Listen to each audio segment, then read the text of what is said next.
పితా పుత్ర పరిశుద్ధాత్మ నామమున ఆమేన్. దేవుడు మిమ్మల్ని దీవించును గాక. ఈరోజు దేవుని యొక్క సువార్త మనం చూసినట్లయితే లూకా సువార్త 1వ అధ్యాయము 39వ వచనం నుంచి 56వ వచనం వరకు. ఇది ఈరోజు ఏమిటంటే మరియమ్మ గారు పునీత ఎలిజబెత్ అమ్మ గారిని సందర్శించినటువంటి ఆ రోజు గుర్తుగా ఆ యొక్క పండుగను కొనియాడుతూ ఉన్నారు. అయితే ఈ యొక్క దీనిలో మనం చూసినట్లయితే క్యాథలిక్స్లో మనకు ఉన్నటువంటి జపమాలలో ఉన్నటువంటి సంతోష దేవరాశల్లో కూడా ఈ యొక్క లూకా సువార్త మొదటి అధ్యాయం 26వ వచనంలోనేమో 26వ వచనం నుంచి ఉన్నదాన్నేమో మొదటి గుర్తుగాను, తర్వాత 39వ వచనం నుంచి ఉన్నదాన్ని రెండో గుర్తుగా ఉన్నారన్నమాట, చెప్తూ ఉన్నాము. అయితే మనం దీనిలో నుంచి మనం ఒకసారి ధ్యానం చేద్దాము. ఈ యొక్క వాక్యం ఏం చెప్తూ ఉంది అనేది. 39వ వచనము, మరియమ్మ ఎలిజబెత్ అమ్మను దర్శించుట. హెడ్డింగ్ వచ్చేసి, ఆ దినముల్లో మరియమ్మ యూదయ సీమలో పర్వతమ ప్రాంతం గల ఒక్క పట్టణమునకు త్వరితగతిముగా పయనమైపోయాను. ఆ దినముల్లో అంటే మరియమ్మ గారికి గాబ్రియల్ దూత వచ్చి కనపడి మాట్లాడి మీకు యేసయ్య పుడతారు అని చెప్పినటువంటి ఆ సమయంలో ఏం జరుగుతుందంటే, పరిశుద్ధాత్మ మరియ తల్లి మీదకి వచ్చిన తర్వాత వెంటనే ఆవిడ ఏం చేస్తుందంటే, మరియమ్మ యూదయ సీమలో పర్వత ప్రాంతం గల ఒక పట్టణంకు త్వరితమై ప్రయాణం అయిపోయింది. ఎందుకు వెళ్తూ ఉంది అంటే, దూత మరియ తల్లితో చెప్తూ ఉన్నాడు, ఇదిగో నీ చుట్టమగు ఎలిజబెత్ అమ్మను చూడను, ఆవిడకి ఇది 6వ మాసం అని చెప్తూ ఉన్నారు. మరియమ్మ గారు అడుగుతున్నారు అనమాట. ఏమని అడుగుతూ ఉంటారంటే, గాబ్రియల్ దూత మరియ తల్లితో చెప్తూ ఉంటారు. ఏమని చెప్తూ ఉన్నాడు, అమ్మ నీకు గర్భం ధరిస్తావు, నీకు ఒక కుమారుని కంటావు అని చెప్పినప్పుడు మరియ తల్లి అంటుంది, ఇది ఎలా ప్రాప్తిస్తుంది, నేను పురుషుని ఎరుగను కదా అన్నప్పుడు ఆయన గాబ్రియల్ దూత చెప్తున్నారు, దేవునికి అసాధ్యమైనది ఏదీ లేదు, దేవునికి అసాధ్యమైనది ఏది లేదు. ఇవి నీ చుట్టమైనటువంటి ఎలిజబెత్ అమ్మను చూడండి, ఆవిడకి ఇంకా ఇప్పుడు వయసు మళ్ళీ ఈవిడికి ఇది 6వ నెల అని 6వ మాసం అని చెప్తున్నాడు. వెంటనే అది జరిగిన తర్వాత మరియ తల్లిగా ఏం చేస్తున్నారంటే, ఆ యొక్క ప్రదేశంకి యూదాసీమలకి, ఇక నజరేతు నుంచి ఉన్నటువంటి నజరేతు పట్టణం నుంచి యూదాసీమకి చాలా దూరం, దగ్గర ఉన్న ప్రదేశం కాదు, చాలా దూరం ఉన్న ప్రదేశము, దగ్గర ఒక 100 కిలోమీటర్లు కూడా ఉండొచ్చు. అంత ప్రదేశానికి కూడా ఆవిడ వెళ్తూ ఉన్నారన్నమాట. ఎట్లా వెళ్తూ ఉన్నారంటే, త్వరితగతమై పయనమైపోయాను, త్వరితంగా వెంటనే శీఘ్రంగా చాలా ఫాస్ట్గా వెళ్తూ ఉన్నారనమాట. దీనికి కారణం ఏమిటి అంటే, మరియమ్మ గారికి అక్కడ పరిశుద్ధాత్మ దేవుని యొక్క శక్తి ఆవిడలోకి వస్తూ ఉన్నది. వెంటనే ఆవిడ ఏం చేస్తున్నారంటే, ఆ యొక్క విషయాన్ని తెలుసుకున్న తర్వాత ఈ యొక్క ఎలిజబెత్ అమ్మకి గర్భం ధరించి 6వ నెల అని తెలుసుకున్న తర్వాత ఏం చేస్తున్నారంటే, త్వరితగతముగా యూదయసీమలోని ఒక పర్వత ప్రాంతంలోకి పోయాను. ఆమె జక్రియా ఇంటికి ప్రవేశించి ఎలిజబెత్ అమ్మకి వందన వచనంలో పలికెను. ఆ శుభవచనంలో ఎలిజబెత్ అమ్మ చెవిన పడగానే ఆమె గర్భమందలి శిశువు గంతులు వేసెను. ఆమె పవిత్రాత్మచే పరిపూర్ణురాలయ్యను. ఇక్కడ చూసినట్లయితే మరియమ్మ గారు దేవుని యొక్క పరిశుద్ధాత్మ శక్తిని పొందుతూ ఉన్నారు. ఆ పరిశుద్ధాత్మ శక్తిని ఎప్పుడైతే ఆవిడ మీదకి వస్తూ ఉందో, ఆవిడ వెంటనే ఏం చేస్తున్నారంటే, దేవుని యొక్క ఆత్మ ఆవిడలోనికి వస్తుంది. పరిశుద్ధాత్మ వల్ల ఆవిడ గర్భం ధరిస్తూ ఉన్నది. వెంటనే ఆవిడ ఏం చేస్తున్నారంటే, ఆ గర్భం ధరించింది అని చెప్పేసి నేను దేవుడు నా ద్వారా పుడతారు అని ఆవిడ అక్కడ కూర్చోలేదు. వెంటనే పరిశుద్ధాత్మ పొందిన వెంటనే ఆవిడ సేవ మొదలుపెట్టింది. సేవ ఎక్కడికి మొదలుపెట్టింది? పునీత ఎలిజబెత్ అమ్మని చూడడానికి బయలుదేరింది అనమాట. ఎక్కడ చూసినట్లయితే మనం ఈ విషయం మనం గమనించినట్లయితే, ఎప్పుడైనా పరిశుద్ధాత్మ వచ్చినటువంటి ఏ వ్యక్తిలోకైనా కూడా పరిశుద్ధాత్మ కనుక వచ్చినట్లయితే ఆ వ్యక్తి ఎప్పుడు కూడా ఖాళీగా కూర్చోడు. ఆ వ్యక్తి అమ్మాయి అయినా అబ్బాయి అయినా ఎవరైనా సరే, స్త్రీ అయినా పురుషుడైనా ఎవరైనా సరే, పరిశుద్ధాత్మ మీలోనికి వచ్చిందంటే మనము ఖాళీగా కూర్చోలేము. ఏదో ఒకటి దేవుడి పని చేస్తూనే ఉంటారు. ఎందుకంటే వారిలో పరిశుద్ధాత్మ ఉంది. ఇక్కడ ఈ యొక్క గొప్ప వచనం ఏం చెప్తుందంటే, ఆవిడ మరియమ్మ గారు వెంటనే ఎక్కడికి వెళ్తున్నారంటే ఎలిజబెత్ అమ్మ దగ్గరికి వెళ్తున్నారు. దేనికోసం వెళ్తున్నారు? మామూలుగా వెళ్ళి చూసి పలకరించడం కోసం కాదు. ఆవిడ వెళ్తుంది సేవ చేయడానికి వెళ్తున్నారు. అంటే పరిశుద్ధాత్మ రాగానే మరియ తల్లి చేసినటువంటి గొప్ప పని ఏమిటంటే, వెంటనే ఆవిడ వెళ్తూ ఉంది. దేనికి వెళ్తూ ఉందంటే ఖాళీగా కూర్చోట్లేదు. మరియమ్మ గారికి పరిశుద్ధాత్మ వల్ల ఆవిడ గర్భం ధరిస్తున్నప్పుడు నేను నాకు గర్భం వస్తుంది, యేసు ఈయన రక్షకుడు నా ద్వారా పుడుతూ ఉన్నాడని ఆవిడ అక్కడ ఇంట్లో కూర్చోలేదు నజరేతులో. దగ్గర దగ్గర 100 కిలోమీటర్ దూరము లేక అంతకంటే ఎక్కువ దూరం ఉన్నటువంటి అక్కడి నుంచి ఎక్కడండి అది యోదాస్యంలోనికి ఆవిడ వెళ్తున్నారు. అది కూడా మళ్ళీ కొండ ప్రదేశం. మామూలు ప్లెయిన్‌గా ఉన్నటువంటి రోడ్డు కూడా కాదు. కొండ ప్రదేశానికి ఆవిడ త్వరితంగా చాలా ఫాస్ట్‌గా అంటే చాలా త్వరగా వెళ్ళిపోతూ ఉన్నారన్నమాట. దేనికోసం వెళ్తూ ఉన్నారు అంటే దేవుని యొక్క సేవ చేయడానికి. దేవుని యొక్క ఆవిడకున్నటువంటి సేవా దృక్పథాన్ని ఆవిడ చూపిస్తున్నారు. ఇట్లాగా మనకు కూడా ఏమిటంటే పరిశుద్ధాత్మ మనలోనికి వచ్చినప్పుడు మనం ఎప్పుడు కూడా ఖాళీగా కూర్చోము. మనలో ఉన్నటువంటి పరిశుద్ధాత్మ ఉన్న వారిలో ఉన్నటువంటి యొక్క గొప్ప గుణము ఏంటంటే సేవ చేసే గుణం. సేవ చేస్తూ ఉంటారు. ఖచ్చితంగా ఏదో ఒక సేవ చేస్తూ ఉంటారు. ఎక్కడొకక్కడ ఏదో ఒకటి వాళ్ళు దేవుని చిత్త ప్రకారం వారు ఖాళీగా కూర్చోకుండా ఏదో ఒక పని చేస్తూ ఉంటారు. అక్కడ ఆవిడేం చేస్తుందంటే త్వరితంగా ప్రయాణమైపోయి ఆమె జక్రయ ఇంటికి ప్రవేశించి ఎలిజబెత్ అమ్మనకు వందన వచనం పలికెను. అక్కడ వెళ్తూ ఉంది. తర్వాత ఏం చేస్తుందంటే మొట్టమొదటిగా ఉన్నటువంటి ఆవిడకున్నటువంటి మరియమ్మ గారికి ఇక్కడ వాక్యంలో ఉన్నటువంటి చెప్తున్న విషయము, ఆవిడ వెళ్తూ ఉంది. ఎంత దూరమైనా వెళ్తుంది దేవుని కోసము. దేవుని యొక్క ఆత్మ పొందినటువంటి వ్యక్తి దూరంగా కూడా వెళ్తూ ఉంది. తర్వాత ఏం చేస్తూ ఉంది అంటే దూరంగా ప్రయాణమే వెళ్ళిపోతూ ఉంది దేవుని కోసము. దేవుని ఆత్మ పొందినటువంటి వ్యక్తి తర్వాత దేనికోసం వెళ్తుంది? సేవ చేయడానికి వెళ్తూ ఉంది. తర్వాత అందులో ఇంకా మనం చూసినట్లయితే ఆవిడ ఎలిజబెత్ అమ్మ గారికి వందన వచనాలు పలుకుతుంది. అంటే గ్రీటింగ్స్ చెప్తూ ఉంది, బ్లెస్సింగ్స్ ఇస్తూ ఉంది. ఆ యొక్క గ్రీటింగ్స్ కానీ ఆ బ్లెస్సింగ్స్ కానీ ఇస్తున్నప్పుడు వందన వచనం పలికెను. ఆ శుభవచనంలో ఎలిజబెత్ అమ్మ చెవిన పడగానే ఆమె గర్భమందల శిశువు గంతులు వేసెను.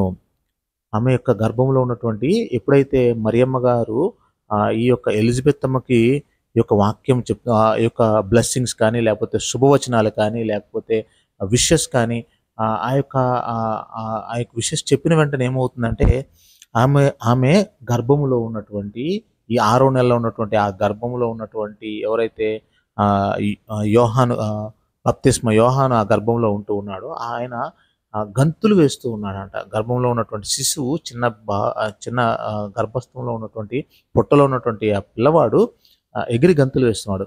ఆ పరిశుద్ధాత్మతో ఆమె పవిత్రాత్మచే పరిపూర్ణులైన. ఎప్పుడైతే ఈ మరియమ్మ గారు ఆ విషెస్ చెప్తూ ఉందో లేకపోతే బ్లెస్సింగ్స్ చెప్తూ ఉందో ఆ యొక్క ప్రేమతో ఆమె దగ్గరకు వస్తూ ఉందో సేవ చేస్తూ ఉందో వెంటనే ఈ వీటిలో ఏమవుతుందంటే ఆ విషెస్ వినగానే కూడా ఆ యొక్క వెంటనే ఈ వీడిలో పరిశుద్ధాత్మ నిండిపోతూ ఉంది. ఎవరిలో అండి? ఈ యొక్క ఎలిజబెత్ అమ్మ గారిలో పవిత్రాత్మతో నింపబడుతూ ఉంది.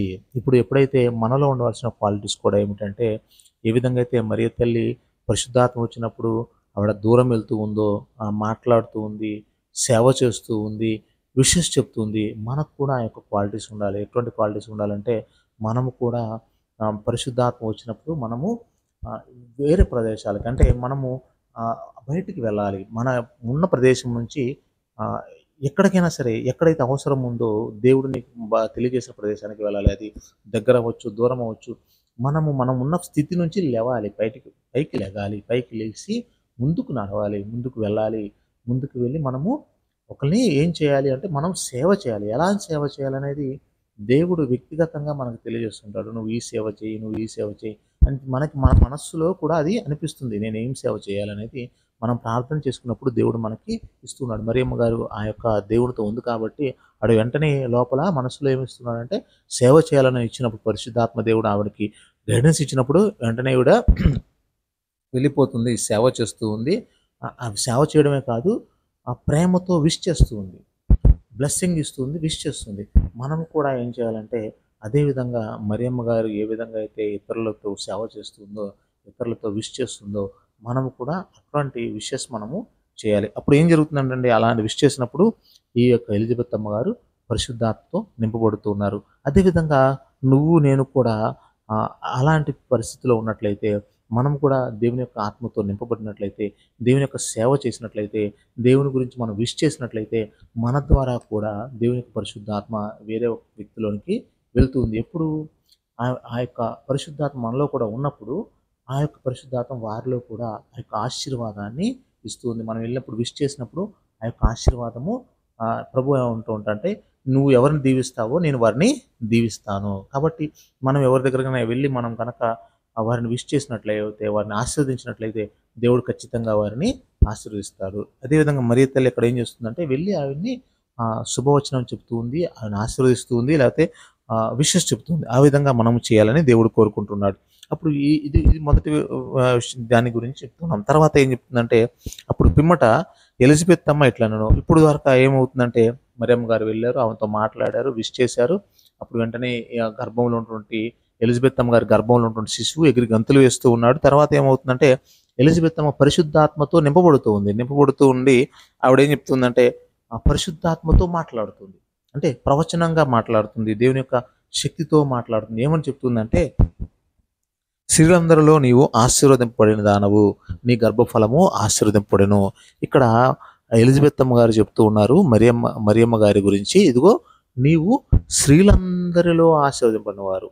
స్త్రీలందరిలో అంటే ఆ యొక్క నజరేతులో కాదు, ఈ యొక్క ప్రదేశంలో కాదు, ఈ లోకంలో ఉన్నటువంటి స్త్రీలందరిలో ఆశీర్వదించబడింది. అంటే మీ అమ్మగారు కాదు, మా అమ్మగారు కాదు, ఈ చుట్టుపక్కల ఉన్నటువంటి ఏ అమ్మగారు కూడా కాదు, అందరికంటే స్త్రీలందరిలో కూడా ఆశీర్వదించబడింది ఎవరు అంటే మరియమ్మ గారు.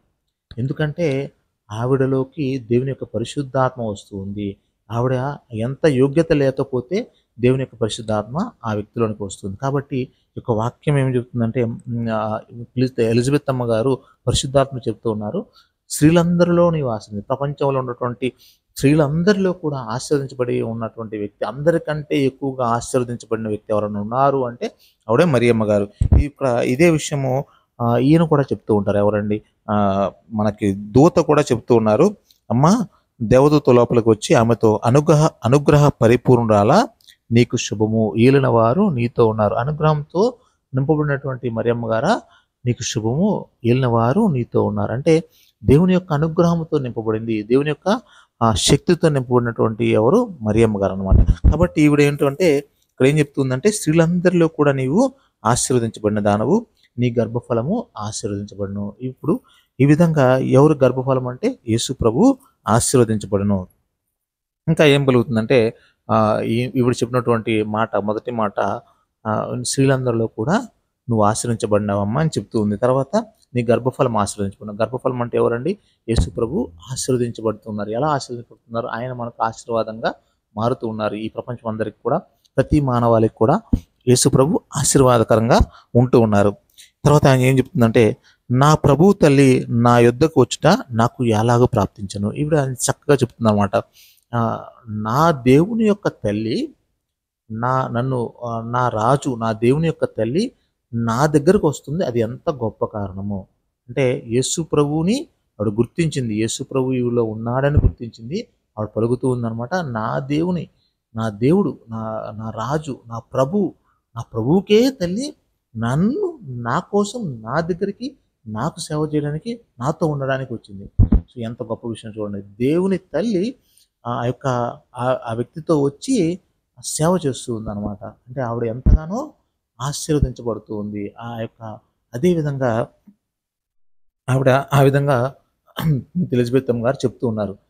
అలాంటి పరిస్థితి ఆవిడలో వస్తూ ఉన్నప్పుడు ఆవిడ ఎంతో ఆనందిస్తూ ఉన్నారనమాట. కాబట్టి దేవుని తల్లి ఆవిడతో ఉంటూ ఉంది, ఎలిజబెత్ అమ్మ గారితో ఉంటుంది, ఎలిజబెత్ అమ్మ గారికి సేవ చేస్తూ ఉంది. ఎప్పుడైతే మనం కూడా దేవుని వైపు ఉంటూ ఉన్నామో, దేవునితో ఉంటూ ఉన్నామో, దేవుని మీద ఆధారపడుతూ ఉన్నామో, అదేవిధంగా ఏ విధంగా అయితే ఎలిజబెత్ అమ్మ దగ్గరికి వచ్చి మరియమ్మ గారు ఏ విధంగా సేవ చేస్తూ ఉన్నారో, ఏ విధంగా దర్శిస్తూ ఉన్నారో, అదేవిధంగా ఆ యొక్క దేవుడు తన తల్లిని మనకు కూడా దర్శనమించడానికి, ఆశీర్వదించడానికి పంపిస్తూ ఉంటారనమాట. Praise the lord. ఇప్పుడు ఇంకా చూసినట్లయితే, నీ వందన వచనములు నా చెవిని చోకగానే నా గర్భమందలి శిశువు ఆనందముచే గంతులు వేశాను. ఎప్పుడైతే నువ్వు మరియమ్మ గారు మీరు చెప్పినటువంటి ఈ బ్లెస్సింగ్ వర్డ్స్ ఏదైతే ఉన్నాయో, ఈ వందన వచనాలు లేకపోతే విషెస్ ఏదైతే చెప్తున్నారో, ఆ పరిశుద్ధాత్మతో మీరు ఎప్పుడైతే చెప్తున్నారో, వెంటనే నా గర్భంలో ఉన్నటువంటి శిశువు ఆనందంతో గంతులు వేస్తుంది. అంటే యోహాను గారు ఆనందంతో, బప్తిస్మ యోహాను గారు ఆనందంతో, 6వ నెలలో ఉన్నటువంటి ఆ యోహాను గారు, ఆ పిండముగా ఉన్నటువంటి యోహాను పొట్టలో గంతులు ఆనందంతో గంతులు వేస్తూ ఉన్నాడనమాట. అయితే ఇంకా 45వ వచనంలో ఏం చెప్తుందంటే, ప్రభువు పలికిన వాక్కులు నెరవేరునని విశ్వసించిన నీవు ఎంత ధన్యురాలువు. అయితే మరియమ్మ గారితో అంటుంది పునీత ఎలిజబెత్ అమ్మగారు, ఇగో ప్రభువు పలికిన మాటలు నెరవేరును అని విశ్వసించిన నీవు ఎంత ధన్యురాలు. దేవుని మాటలు దేవుడు ఒక వాగ్దానం ఇచ్చాడంటే అది నెరవేరుస్తాడు అన్నటువంటి నమ్మకంతో ఉన్నటువంటి నీవు ఎంత ధన్యురాలవు. ఆ విధంగా మరియమ్మ గారిని ఆవిడ చెప్తూ ఉందన్నమాట. పరిశుద్ధాత్మ శక్తితో ఆవిడని ఆవిడ గురించి పొగడడం కానీ ఉన్నటువంటి విషయాన్ని చెబుతూ ఉంది. ఇక్కడ మనం చూసినట్లయితే ఈ విధంగా కొన్ని విషయాలు మనం తెలుసుకోవచ్చు. ఆ విషయాలు ఏమిటంటే, పరిశుద్ధాత్మతో నిండినటువంటి వ్యక్తి ఆ ఇంటి నుంచి బయటకు రావాలి. అంటే ఉన్న స్థితి నుంచి లెగిసి ముందుకు వెళ్తూ ఉన్నారు. మరియమ్మ గారు అలా వెళ్తూ ఉన్నారు. తర్వాత మరియమ్మ గారు పరిశుద్ధాత్మతో పొందినటువంటి వ్యక్తి సేవ చేయాలి. ఏ విధంగా మరియమ్మ గారు సేవ చేస్తున్నారో ఆ విధంగా సేవ చేయాలి. పరిశుద్ధాత్మతో పొందినటువంటి వ్యక్తి తర్వాత శుభవచనాలు పలకాలి. శుభవచనాలు, బ్లెస్సింగ్స్ ఇవ్వాలి, ఆశీర్వాదం ఇవ్వాలి. ఈ విధంగా ఇచ్చినప్పుడు ఏం జరుగుతుందంటే ఆ ఉన్నటువంటి పక్కన ఉన్నటువంటి వ్యక్తికి కూడా ఆశీర్వాదకరంగా అది మారుతూ ఉంది. ఎందుకంటే నువ్వు ఎవరిని ఆశీర్వదిస్తే నేను వారిని దీవిస్తాను. నువ్వు ఎవరినైతే దీవిస్తావో వారిని నేను దీవిస్తానని దేవుడు వాగ్దానం చేస్తున్నాడు. కాబట్టి ఆ విధంగా మనము కూడా మరియ తల్లిని సుమాత్రకగా తీసుకోవాలి. మనము కూడా ఆ విధంగా పరిశుద్ధాత్మ వచ్చినప్పుడు మనం కూడా ఆ విధంగా చూడాలి. ఇప్పుడు మరియదల సభ్యులు మనం చూసినట్లయితే చర్చెస్లో మరియదల సభ్యులు ఉంటారు. వారు కూడా చేసేది ఏమిటంటే వారు కూడా ఇట్లా వెళ్ళి దేవుని యొక్క ఎవరైతే ఇబ్బందులో ఉంటారో వారికి ప్రార్థన చేయడము, వారికి సేవ చేయడం ఇలాంటి పనులు చేస్తూ ఉంటారనమాట. దాని ద్వారా దేవుడు వారి ద్వారా ఈ కుటుంబాలని వారిని దీవిస్తూ ఉంటాడు. కాబట్టి ఈ విధంగా ఉంటూ ఉంది. దాని తర్వాత మనం చూసినట్లయితే మరియమ్మ స్తోత్ర గీతం మరియ తల్లి పాడుతుంది, స్తోత్ర గీతం చెప్తుంది. ఆ స్తోత్ర గీతం గురించి చూసినట్లయితే చాలా ఉంది. అప్పుడు మరియమ్మ ఇట్లు పలికెను, నా హృదయం ప్రభువును స్తుతించున్నది, నా హృదయం దేవునిలో స్తుతిస్తూ ఉంది, నా రక్షకుడు దేవుని యందు నా ఆత్మ ఆనందించున్నది. ఏలైనా ఆయన తన దీనురాలి దీవనావస్థను కటాక్షించను, నా దీనావస్థను దేవుడు చూస్తూ ఉన్నాడు. ఇక నుండి తరముల వారు నన్ను ధన్యురాలని పిలిచెదరు. మరి ఇక్కడ పరిశుద్ధాత్మ ఏం చెప్తుందంటే తరతరముల వారు మరియమ్మ గారిని ధన్యురాలని పొగుడుతారు. ఇక్కడ కూడా అదే జరుగుతుంది. ఇప్పుడు ఇన్ని సంవత్సరాలు, వేల సంవత్సరాలైనా కూడా మరియమ్మ గారిని ధన్యురాలని బైబిల్ పొగుడుతూ ఉంది. ప్రజలందరూ కూడా ఆమె ధన్యురాలని పిలుస్తూ ఉన్నారు. కాబట్టి ఏలైనా సర్వశక్తిమంతుడు నా ఎడల గొప్ప కార్యము చేసను, ఆయన నామము పవిత్రమైనది. ఆయన తన బాహుబలం చూసి అహంకారుల దురాలోచనలను విచ్ఛిన్నం కావించును, అధిపతులను ఆశ్రమం పడతోసి దీనులను లేవనెత్తును. కాబట్టి దేవుడు ఏం చేస్తున్నాడంటే మరియమ్మ గారి ఉన్న పరిస్థితిలో అంటే యేసు ప్రభువు పుట్టాలి, రక్షకుడు నా జీవితంలో పుట్టాలి, నాకు రావాలి, నా గర్భంలో రావాలని ఎంతోమంది రాకుమారులు ఆ యొక్క సమయంలో వెయిట్ చేశారు. వాళ్ళు పెళ్లి చేసుకోకుండా యేసు ప్రభు నా గర్భంలో పుడతాడని వాళ్ళు వెయిట్ చేస్తూ ఉన్నారు. కానీ ఆయన ఎవరి దగ్గరికి వెళ్ళలేదు. అన్నటువంటి రాజ కుటుంబంలో లేకపోతే పెద్ద పెద్ద బంగ్లాలో ఉన్నటువంటి ఆ యొక్క రాజకోటలో ఉన్నటువంటి వారి దగ్గరికి వెళ్లకుండా దేవుడు తను తాను తగ్గించుకున్నటువంటి మరియమ్మ గారి దగ్గరకు వస్తూ ఉన్నాడు, ఆవిడతో మాట్లాడుతూ ఉన్నాడు. ఆవిడ ద్వారా యేసు ప్రభు ఈ లోకానికి వస్తూ ఉన్నాడు అనమాట. కాబట్టి మనం చూడాల్సింది ఏమిటంటే దేవుడు ఇక్కడ వాక్యం చెప్తుంది, దేవుడు ఆయన అధిపతులను ఆశ్రమం పడతోసి దీనులను లేవనెత్తును. ఎవరైతే అధిపతులు గొప్ప గొప్ప వాళ్ళు అనుకుంటూ ఉన్నారో వాళ్ళందరినీ దేవుడు తోసేస్తూ ఉన్నాడు. దీనులను ఎందుకు పనికిరాదు, ఇక ఆవిడ చాలా పేద వ్యక్తి, మరియమ్మ గారు పేద వ్యక్తి, అలాంటి వ్యక్తిని దేవుడు లేవనెత్తూ ఉన్నాడు. ఈ విధంగా మనం చూసినట్లయితే ఈ యొక్క మరి తల్లి ఏ విధంగా అయితే పునీత ఎలిజబెత్ అమ్మ గారికి సేవ చేస్తూ ఉందో, ఏ విధంగా అయితే ఆ విధంగా ముందుకు వెళ్ళి పనిచేస్తూ ఉందో, పరిశుద్ధాత్మతో పొందినటువంటి మనము కూడా ఆ విధంగా పనిచేయాలి. ఇక్కడ ఇది మరియమ్మ గారు మనకి ఒక గొప్ప సుమాతృకగా ఉన్నారనమాట, గొప్పగా ఎగ్జాంపుల్గా ఉన్నారు. మనము కూడా అలా జీవించాలి. ఏ విధంగా అయితే మరియమ్మ గారు తను తగ్గించుకుంటూ ఉన్నారో, సేవా రూపంలో వెళ్తూ ఉన్నారో, దేవుని కోసం పనిచేస్తూ ఉన్నారో, ఆ విధంగా మనము కూడా ఉండాలని దేవుడు కోరుకుంటూ ఉన్నాడు. అటువంటి శక్తిని మనకు దయచేయాలని ఏ విధంగా అయితే ఎలిజబెత్ అమ్మ గారు దేవుని కోసం పనిచేశారో, ఈ విధంగా అయితే మరియమ్మ గారు దేవుని కోసం పనిచేసి దేవుని సువార్త కోసం పనిచేశారో, అదేవిధంగా మనము కూడా దేవుని యొక్క శుభవార్తలు ఎక్కువగా ముందుకు వెళ్ళాలని కోరుకుంటూ మన దేవుడు మనల్ని దీవించాలని పితా పుత్ర పవిత్రాత్మ నామమున ఆమేన్. Praise the lord.